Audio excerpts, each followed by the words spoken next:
Friends, అందరు బాగున్నారా? ఈరోజు నేను గుడ్డు టమాటా ములంకాడ కర్రీ వండుతున్నాను.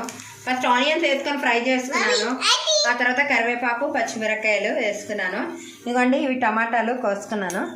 ఇప్పుడు ఈ టమాటాలని నేను కూరలో వేసుకుంటున్నాను. ఇప్పుడు దీంట్లో కొంచెం పసుపు, కొంచెం ఉప్పు, ఒక 1.5 స్పూన్ కారం వేసుకుని ఒక 10 నిమిషాలు మగ్గిస్తాం అనుకోండి. ఫ్రెండ్స్, ఇదిగోండి ములంకాడలు వేసుకున్నాను, ఎగ్స్ వేసేసుకున్నాను. ఇప్పుడు కొంచెం వాటర్ వేస్తున్నాను, కొంచెం అంటే 1 గ్లాస్ వాటర్. ఇప్పుడు ఇది మన సిమ్లోని ఒక 10 నిమిషాలు పెట్టుకుంటే మంచిగా గుడ్లు ములంకాడ టమాటా కర్రీ రెడీ. హాయ్ ఫ్రెండ్స్, నేను ఎండ్రాయిలు కూడా వేస్తున్నాను. ఇదిగోండి, ఇవి క్లీన్ చేసుకొని ఫ్రై చేశాక మీకు చూపిస్తాను. ఎండ్రాయిలు నేను ఇలా ఫ్రై చేస్తున్నాను. కొంచెం ఆయిల్ వేసి వేడి నీళ్ళతో కడిగేసుకొని ఆయిల్ వేసి ఫ్రై చేస్తున్నాను. ఎండ్రాయిలు వేస్తాను. ఎండ్రాయిలు, గుడ్డు, టమాటా,